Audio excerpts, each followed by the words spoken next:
Saat matahari mulai terlihat di barat, ketika anak-anak sebayanya mulai bergegas ke playgroup, Ricky juga bergegas mandi tanpa sarapan pagi.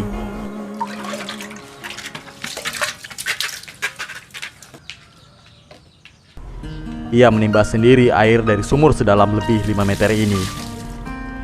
Berbeda dengan anak-anak lain, Ricky membersihkan tubuhnya tanpa sabun. Namun, air sumur itu membuatnya tetap priang. Sang ayah hanya membantu mengeringkan rambutnya.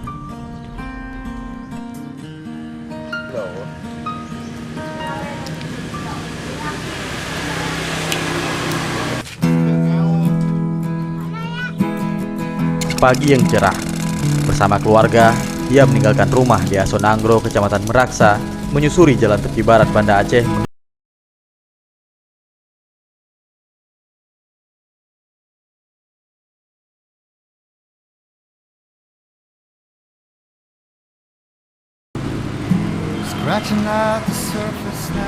Disinilah ia menghabiskan harinya bersama kardus dan fluid.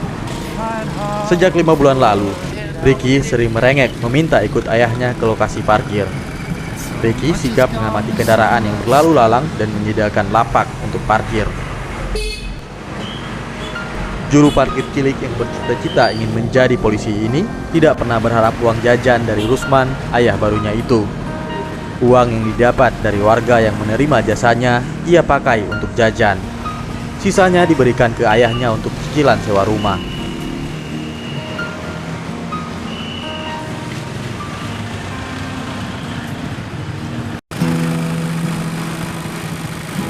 Kala malam tiba, saat anak-anak seusianya bercengkrama dengan keluarga, Ricky masih di jalan. Malam itu, hujan rintik membawa keluarga Ricky pulang ke rumah.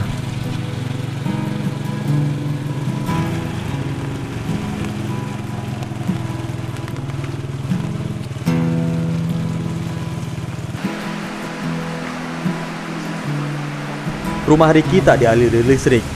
Hanya satu lampu teplok digantung di pintu. Cahaya teplok tak mampu menerangi seluruh rumah. Bila anak-anak seusianya lelap tertidur, Ricky harus membantu ibunya meniduri sang adik bungsu. Seakan mengerti derita kedua orang tua, Ricky selalu menyimpan uang hasil parkir untuk membantu ayahnya agar mampu berlangganan listrik.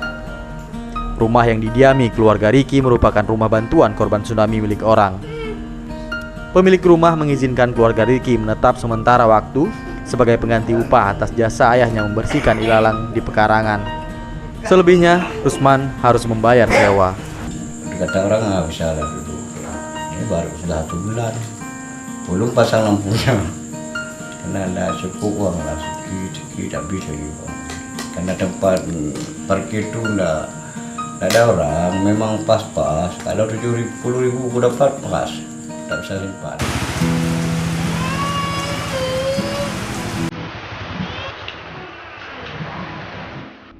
Getir hidup keluarga Ricky memang ironi. Betapa tidak, derita harus dialami bocah yang seharusnya diayomi negara ini. Apalah arti duka keluarga Ricky bila pemerintah sedikit peduli. Apalagi Aceh memiliki dana otonomi khusus yang berlimpah. Akankah nasib Ricky berubah? Minimal mampu bersekolah tahun depan. Dari Banda Aceh, Maimun Saleh melaporkan untuk Aceh Video.